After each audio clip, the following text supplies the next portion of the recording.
Well, welcome back to episode 3 of The View from 32, our Criterion Theater podcast. Mark, we're so happy to have you here, and thank you for taking the time out of your day to come chat with us for a bit. Thank you so much, Taylor, for having me. This Absolutely. is, you know, the older I get, the more appreciative I am about old things.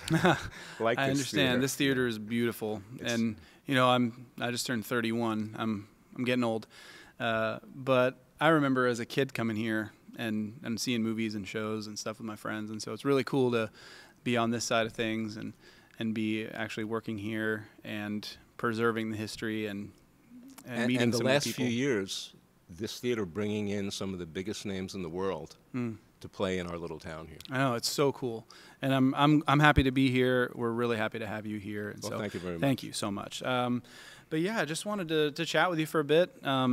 It's informal. We just wanted to have a conversation and So I'm just addressed see. okay? Yeah, perfect. Oh, good. Absolutely perfect. So what have you been up to? Have you been doing any music or writing or what's going on? I've been actually doing both. Okay, great.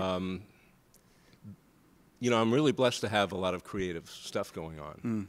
And what you find out is you need a place to put it. Yeah, that's true. And when the places to put it disappear, if you don't put it somewhere, bad things happen. Yeah. So I've been writing.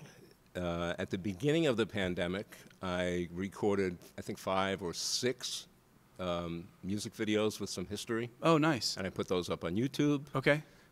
This is one of my COVID projects right here.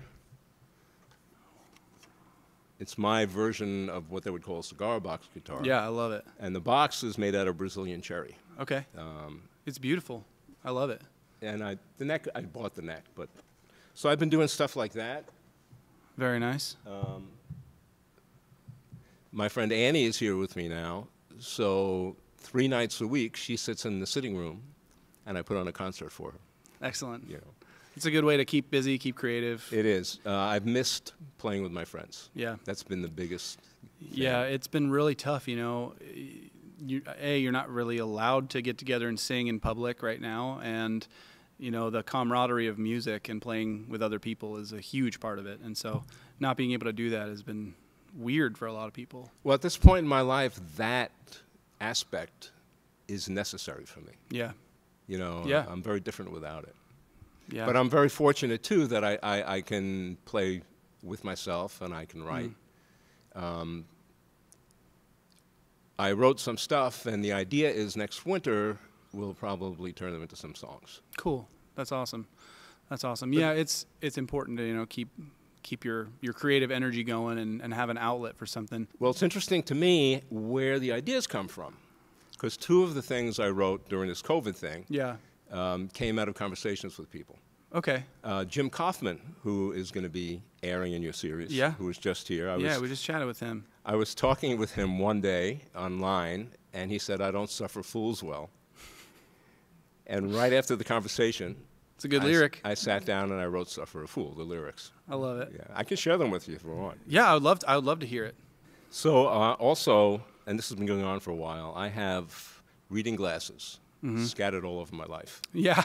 I buy them by the 12, I open them all up, and I just throw them randomly. Leave them kitchen, living room, just so In wherever living you are, room. you can just grab them. Yeah, exactly right. That's a good choice. Yeah, it works for me.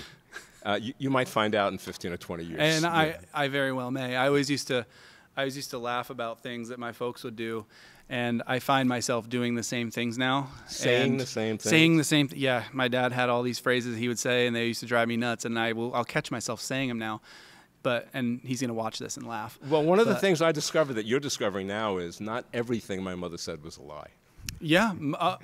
It turns out a lot of things are actually true. Were true that didn't sit well with you when they were said. but, Exactly. you know, That's true. Yeah.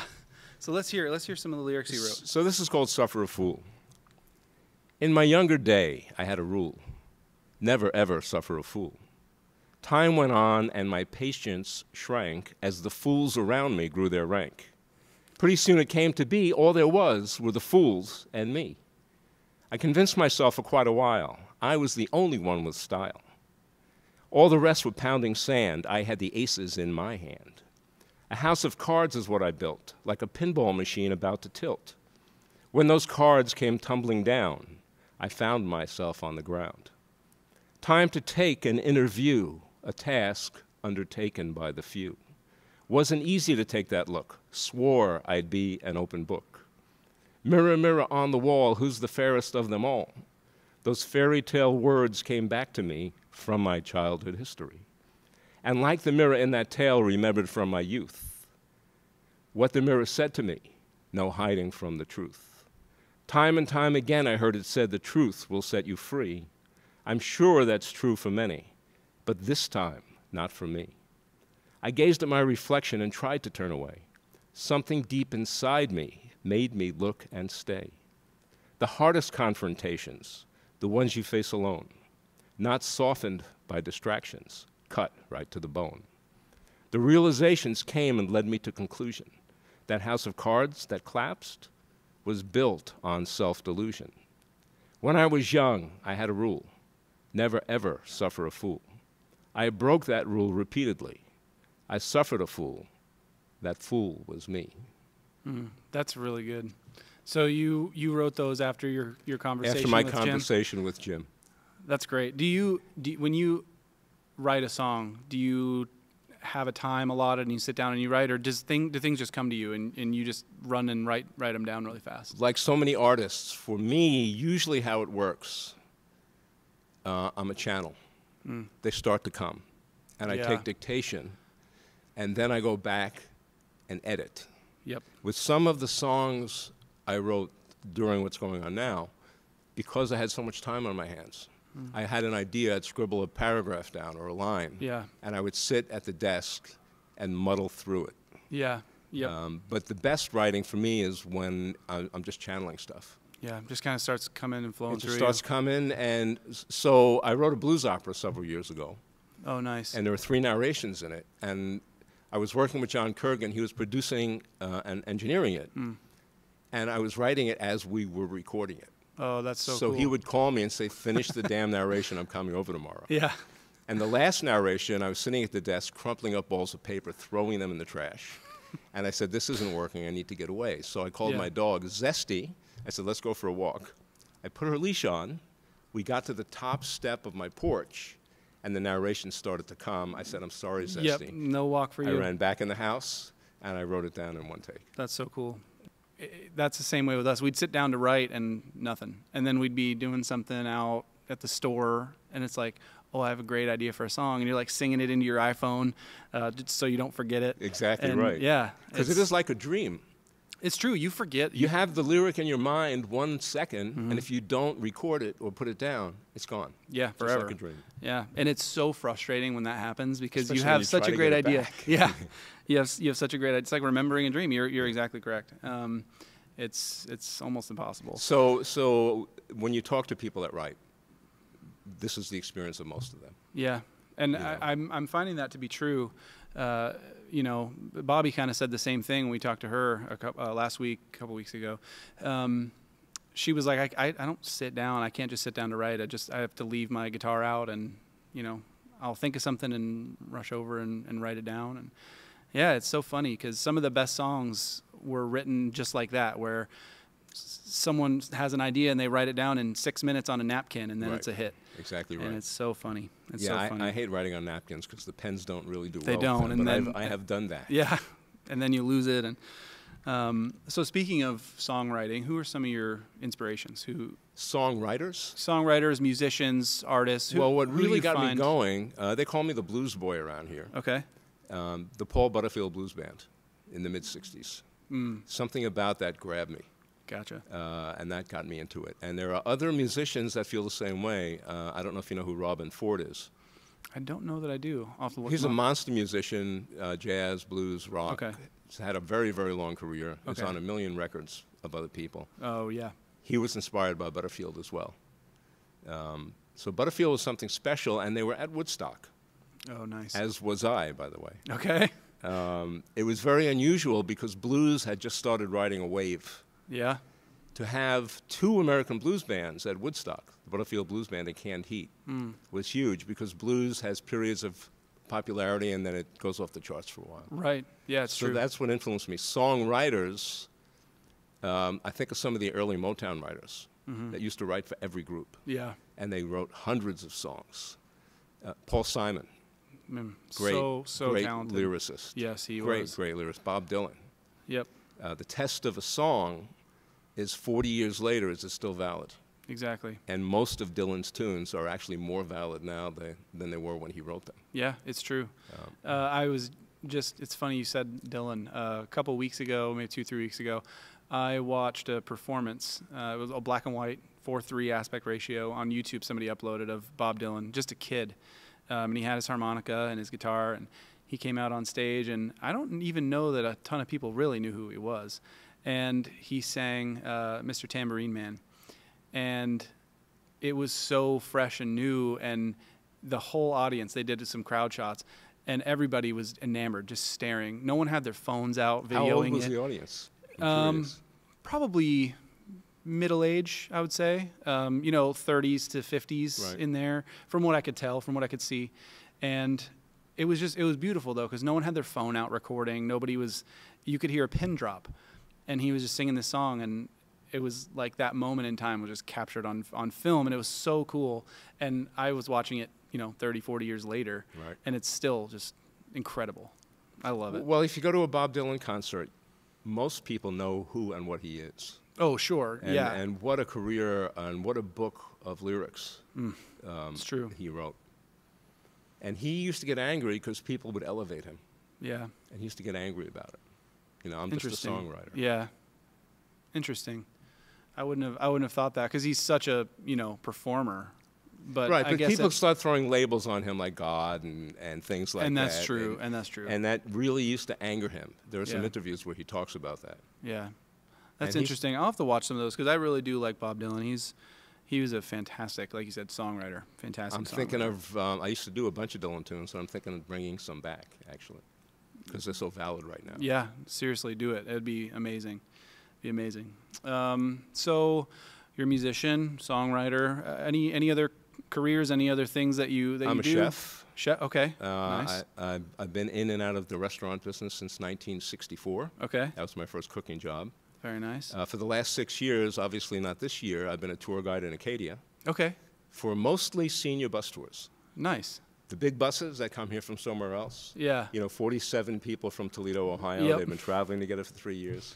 So I would get on their bus. They would hand me a microphone. Okay. I would take them into the park, and I would do shtick for 3 hours. Awesome.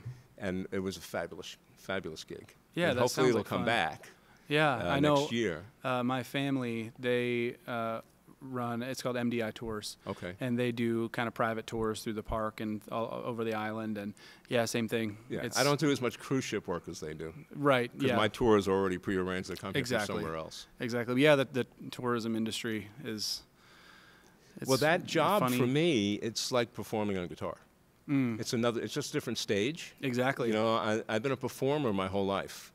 Yeah. So getting up in front of an audience and entertaining them is what I've been doing. Very true. Yeah, that's true. And the buses, I'm in the front of the bus blocking the only exit. So they have to listen to you. They have no choice. Exactly. That's right. So, tour guide, chef. A million other things. What's been your favorite tour guide? Sounds like was. I love the tour guide, the music, obviously. Sure. I like cooking. When I work, sometimes it's almost like a meditation to me.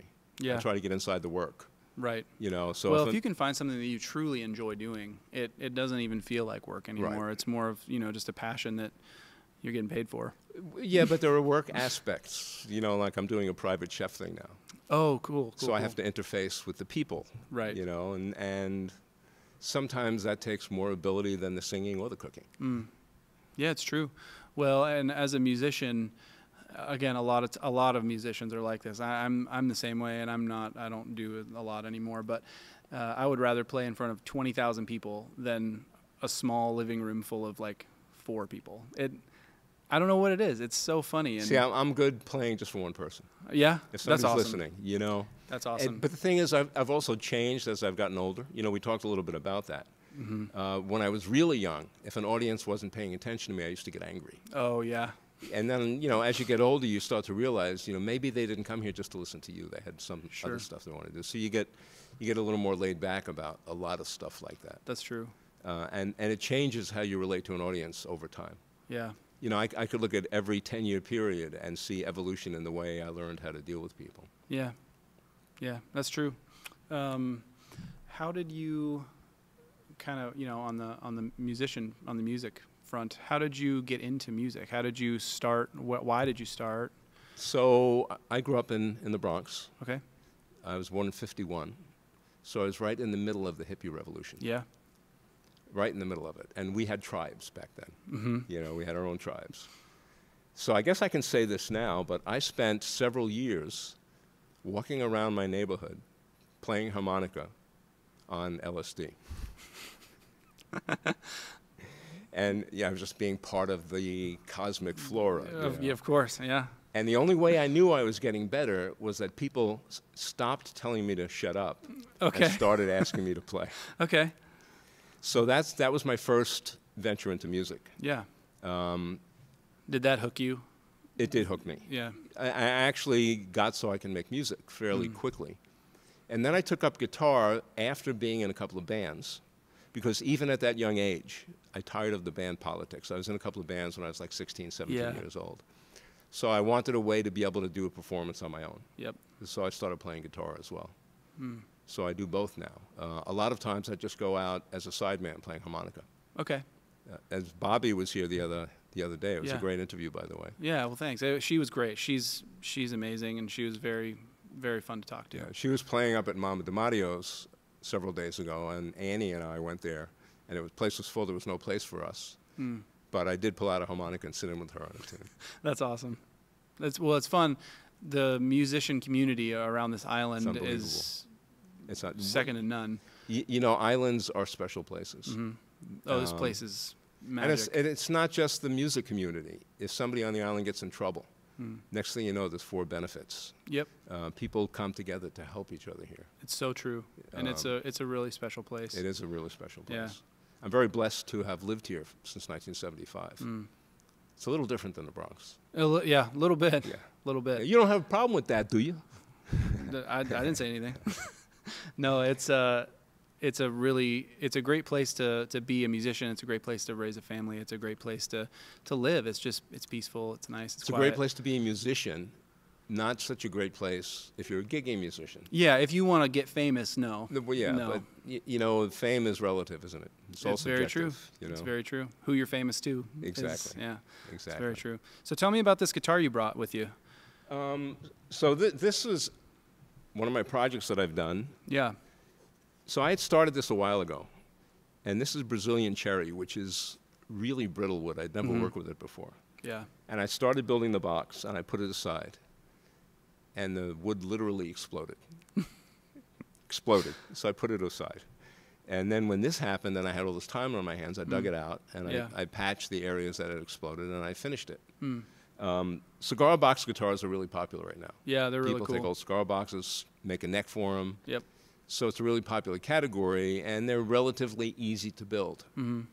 Relatively. Right. So I continued this. I built it. The pickup in it is a really crappy, cheap, generic pickup. You can hear the sound coming out of it, though. It actually sounds pretty good. Yeah. And it plays pretty good. The neck is just a generic neck that I bought. Sure. It's just too much work to make a neck. Totally. It stays in tune. It plays good. That's really cool. What made you start wanting to get into that? Have you been a woodworker for a while? I've been a guitar repair person for a while. Okay. I built 2 acoustic guitars over the years, and I've been fixing and repairing guitars for the last 40 years. Okay. So is this your first project of actually building your own? I built 2 acoustics, like I said. Okay, yeah, that's true. First a cigar. Of this type, yeah.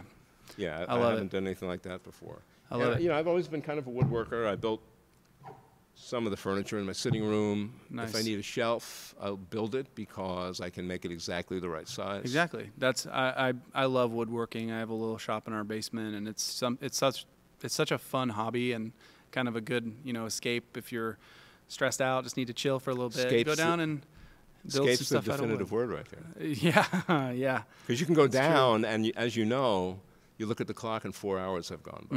And you've been sanding the entire time. Exactly. Yeah. Well, ohm. It is. Sanding is the bane of a woodworker's existence. When I built my first acoustic, I was a little more antsy than I am today. Yeah, And rush a lot a little bit. it was all, well, some things. Yeah. It was all built by hand, and there were a lot Oh, of wow. operations that required you to get into that zone for hours at a time. Yep. And it was a great learning experience for me. Yeah. Because when I came out of building it, I was calmer as a human, actually. Yeah, it's true. It's a really good way to take off some stress and just relax for a little bit. There are those that would still dispute that statement. Also true. Yeah, if you are kind of, a little bit all over the place, it can almost be more stressful to do the same thing for 4 hours. It can be, but you know what? If it's like that for you, you shouldn't be doing it. Also true. Yeah. Also true. Well, that's really cool. I like that. I want to hear it plugged in later. All right. I think that'd be cool. Absolutely. So what's on the horizon for you? What's next? What are you looking to do later this year? Maybe 2021. If you ask my friends, they'll tell you I can't answer that. Okay, understand. I'm trying more and more. In the 60s, when I was in the middle of the hippie thing, we used to lean towards Eastern religions, Buddhism and things like that. And I find as I get older, a lot of those principles are becoming more important in my life, like being in the moment. Yeah. We live in a culture now where there are distractions all around us. Everywhere. One of the reasons I stopped gigging so much, I couldn't find a room to play in that didn't have 15 screens. Yeah. Well, and now everyone has a screen in their pocket Everyone has that they're a screen looking in their at pocket. all the time. You walk into a bar, there are 15 screens up on the ceiling. Yep. There's stuff coming at you from every angle. And that's one of the reasons I stopped gigging so much, because I'm more of a one thing at a time kind of guy right now, and I try to be in the moment. But, I don't know what the future holds. None of us do. As a matter of fact, I think the landscape's going to be quite different. I agree. I think that 2021 will be an interesting time to see, like you said, what the landscape is going to look like for live event venues, for musicians. Or day-to-day life. So true. I mean, already it's so different, and It is. Nobody knows. It's so weird. So I know people are pissed off at China now, but there's an old Chinese curse. I don't know if you're familiar with it. Is it called coronavirus? No, it's this. May you live in interesting times. Well, we sure are right now. Yes, we are. Yeah, interesting and challenging, but again, at the same time, it's forcing you to, think outside the box and be more creative and there are always gifts inside what seems like turmoil if you look for them. Yeah. They're in there. Yep. It's true. You just got to look. You have to look. Yeah. So I guess I want to hear, if you've got one, your favorite tour story, road story. Road story. Yeah, okay. If you've got one. I do have one. Okay, good. So when I moved here, I was really hot to play with a band. And by then, I was already into the blues, and it just wasn't happening here. So I took this gig with this, I would call them hard rock band, called Sphinx. And I was lead singer and playing harmonic with them. Okay. And we were trying to get gigs. They were based out of Bangor. And there was an agent in Bangor who people used to call No Cheat Charlie. Okay. And Charlie wouldn't give us the time of day. Wouldn't give us the time of day. Anyway, one day we get a call from Charlie out of the blue. I got this great gig for you guys up in Eustis, Maine. I don't know if you know where Eustis is. I don't even know where that is. Just go north and keep going. Okay. It's not like you can see Canada. Yeah. Okay. Yeah, you can smell Canada. Okay. Yeah, so just so you know, because you haven't been here that long, in the mid-'70s, when you went up into northern Maine, the towns had not been updated in 20 years. Yeah, that's definitely true. So I grew up here my whole life. Oh, okay, so you know about that. Yeah, I went to high school and stuff. So yeah, we would go travel and play ball in, different towns, and it's so true. Yeah. And downtown looked like a 1955 scene from a Norman Rockwell painting or something. Yeah, exactly. So what Charlie had done, and back then those gigs were 2 days with rooms, right? You were there for 2 days. Right. Our lives became the scene from the Blues Brothers movie. No Cheat Charlie couldn't get a band to fill this gig, and it was a country bar. Oh, nice. And we were hard rock. When you walked in, were you like, oh no? This is not the place we're supposed to be. Right? Anyway, it was the scene from the Blues Brothers. We started playing our normal set list, and the boos and the howls and the hoots and these guys were carrying sidearms. Oh, yeah. You know, this was not a good situation. And like in that movie, one of the guys in the band said, let's try this one. We pulled something out. Yep. And they liked it. Okay. And after that, it was amazing. They changed just like that. They were with us the rest of the night. But it was a hairy moment. But there's part 2 of that story. Okay. I've talked about things not being updated. The motels. Right. They were like from 1948. Yeah. And this motel room that we were in had one of these portable saunas. I don't know if you've ever seen them. I have, yeah. Right, you sit in them, then you fold it around you. Yeah. And it's plugged into the wall. Yep. Right. Seems safe. I've always liked saunas. Yeah. Right, so I turn the sauna on, and I get naked, and I go sit in the sauna, and the other 4 guys in the band come running into the room, unplug it, and carry me to the lobby. That's what good friends are for. That's what good friends are for. And I did the naked run down the hall. Okay, I was going to say, how'd you get back? But I have to say, I looked much better naked then than I do now. Yeah, I mean, that's pretty much a nightmare scenario right there. It is, but looking back, I have a great story, and it's funny as hell. Well, exactly. Yeah. At the time, you're in the lobby in the sauna, and you're like, this is the worst day of my life. And those were days when I used to get pissed at people, and man, I was ripped. I'm sure, yeah. I was ripped. Well, that's like you said. You got a good story now. That's right. definitely a good one. Yeah. In the middle of, where'd you say it was? Eustace, Maine. Eustace, Maine. That's right. probably the most excitement they had seen there in Eustace, a long Maine time. is the flannel shirt capital of the world. Good to know. They only sell flannel shirts in Eustace, Maine. Oh yeah, well, and they wear them unironically. Some of these hipsters now wear them because they think they makes them look like a lumberjack or something. Well, that's what hipsters do, isn't it? Exactly. You know, they So touch on funny. culture that's been around for 150 years. Yeah. And they make it hip. Yeah, bringing record players back. And Albums Yep. are big now. Yeah. I have a nephew who's a musician, and when his band records, they make a vinyl. Yeah, people love it. Yeah. Yeah, we've got several. I'd like to think that I'm not a hipster, but well, I they're think fun. part of that is nostalgia for the simpler times. Exactly. Because times are not so simple now. It's true. Well, and as a musician, I enjoy that analog sound that you get out of a record that just doesn't come from an MP3. Right. But well, Mark, we're really happy to have you here, and thank you so much for taking the time with us. Well, to it's chat. a great pleasure. Anything I can do to support this place, because this is a treasure. We appreciate it. Yeah, it's beautiful, and it's just so cool, growing up, coming here with my friends, and now being on this side of things. So it's been really fun, and we're excited to hear you play. So we're going to dip out for a second, and we're going to come back and listen to you sing some songs for us. Sounds good. Thank you so much. Thanks. So great to be on this stage once again. Play something good. How about if I play something I know? I'll do that. So we talked about my blues opera a little bit, and this is the last song in the blues opera. And interestingly enough, it's the only thing I did not write on the record. This goes back to 1930, and it was either written by Sleepy John Estes or Big Maceo. It's a little unclear. And the song has been covered by a lot of people over the years. It's called Worried Life Blues.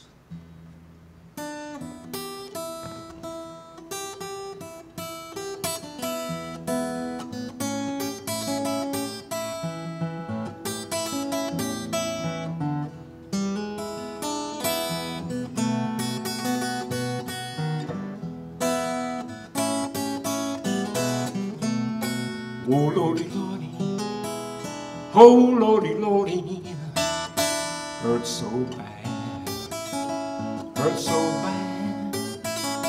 One day, baby, I ain't gonna worry this life anymore. Oh, Lordy, Lordy, oh, Lordy, Lordy, hurts so bad, hurts so bad. One day, baby, I ain't gonna worry this life anymore.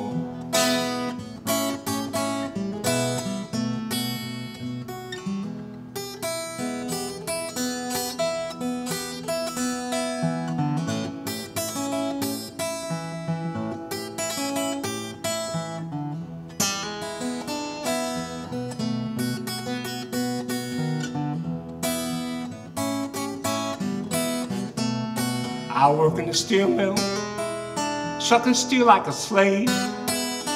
One day this job put me in my grave. One day, baby, I ain't gonna worry this life anymore. Last night, woman, when you lay across my bed, drinking all that whiskey, talking out of your head. One day, baby, I ain't gonna worry this life anymore.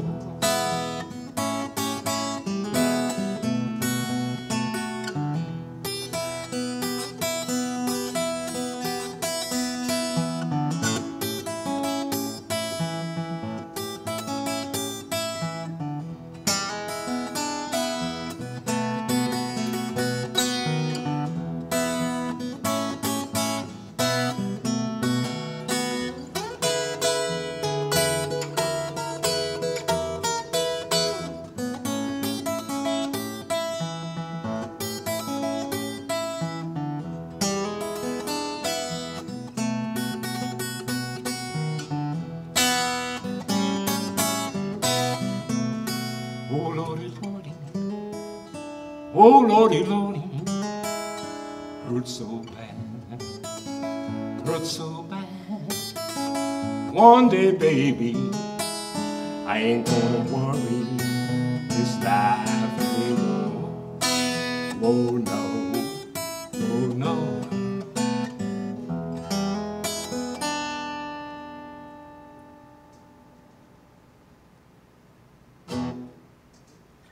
Worried Light Blues. So I thought while I was here I'd play a little harmonica for you folks.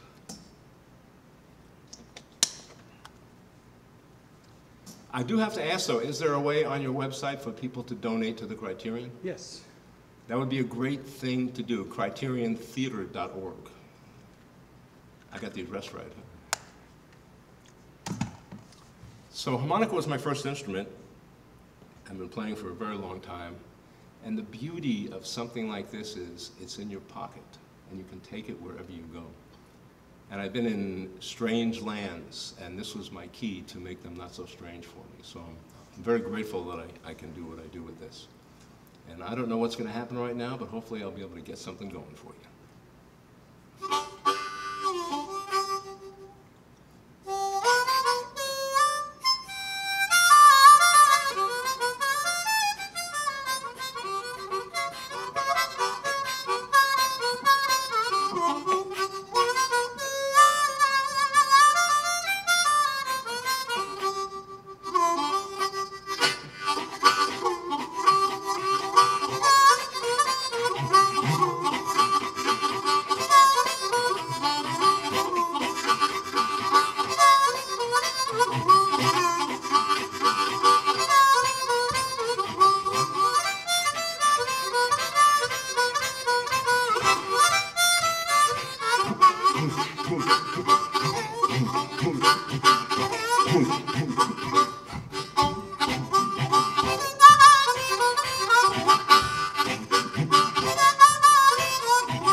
And that was all done with smoke and mirrors.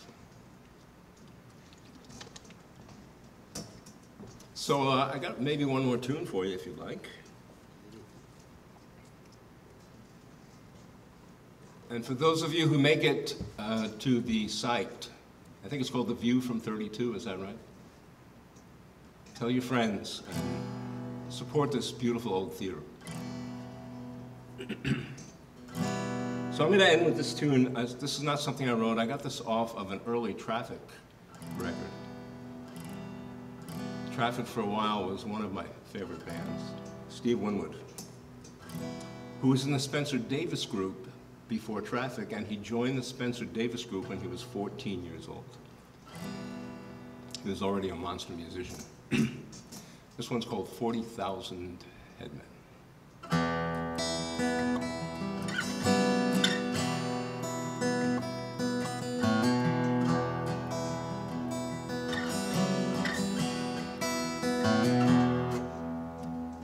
40,000 headmen couldn't make me change my mind. If I had to make a choice between the deaf man and the blind, I know just where my feet should go, and that's enough for me. I put them down and turned around, walked across the sea.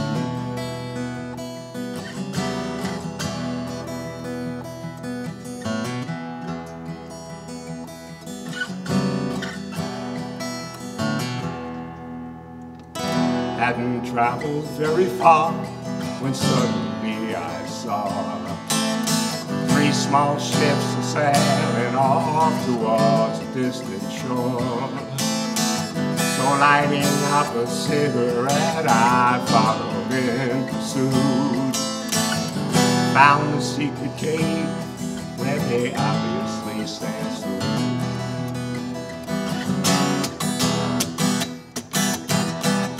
Filling up my pockets, I even stuffed it up my nose.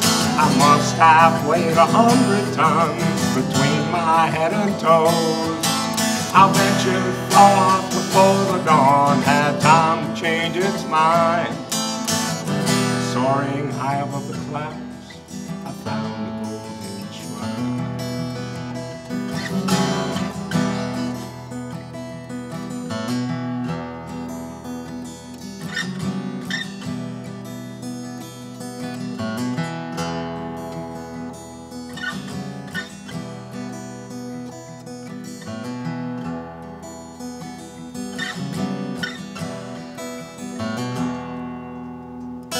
Laying down my treasure before the iron gate. Quickly rang the bell, hoping I hadn't come too late. But someone came along and told me not to waste my time. And when I asked him who he was, he said, just look behind. So I turned around and 40,000 headmen hit the dirt. 5 and 20 shotguns each, man, that really hurt. But luckily for me, they had to stop and then reload. By the time they done that, I was heading down the road. I was heading down the road with 40,000 headmen on my tail. I was heading down the road with 40,000 headmen on my tail.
If I had to make a choice between the man and the blind, I I know just where my feet should go, and that's enough for me.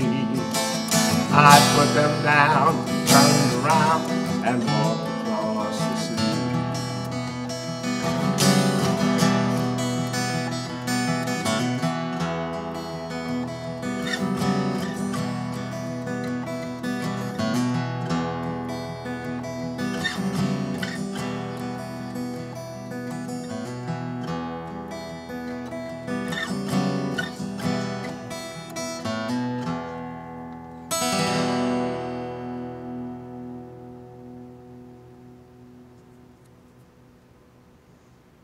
That was a traffic tune. So thank you all so much. It's been great being here at this amazing little theater.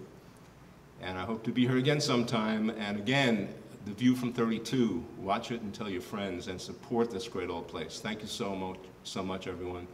Stay safe and stay positive and spread the love and kindness. Good day, and welcome back to A View from 1932. On this day in 1932, August 6, Felix Hamrin became the Prime Minister of Sweden. A telegram was sent from New York Governor Franklin D. Roosevelt to New York City Mayor Jimmy Walker, and it was publicized, in which Roosevelt requested that Walker appear before him on an August 11th so that the mayor may be heard in respect to corruption charges filed against him by the Hallstatter Committee, led by Samuel Seabury. So, politics, 32, right up to today. The first Venice Film Festival opened, still going strong. The first section of the Autobahn, a 12.5-mile stretch between Cologne and Bonn, opened up in Germany. Many, many things happening in 1932. Here we are today, in 2020, and I've got a lovely poem for us today. The origins of this poem, I'll tell you, it's been a little bit in conflict. There have been many claimants to the poem's authorship. I'm reading from Wikipedia, including attributions to traditional and Native American origins. Dear Abby author Abigail Van Buren researched this poem's history and concluded in 1998 that Mary Elizabeth Fry, who was living in Baltimore at the time, had written the poem in 1932. It's a poem I've heard many times at funerals and in times of crisis, times of loss. I've heard this poem and honestly didn't know who the author was. We've seen it. You've seen it on a poster, I'm sure. It is attributed to Mary Elizabeth Fry. That's the best consensus, and Dear Abby has put her seal on that. I am now going to read the poem. It is called, Do Not Stand at My Grave and Weep. Do not stand at my grave and weep. I am not there. I do not sleep. I am 1,000 winds that blow. I am the diamond glints on snow. I am the sunlight on ripened grain. I am the gentle autumn rain. When you awaken in the morning's hush, I am the swift, uplifting rush of quiet birds in circled flight. I am the soft stars that shine at night. Do not stand at my grave and cry. I am not there. I did not die. Thank you very much, and we hope you continue to enjoy A View from 32.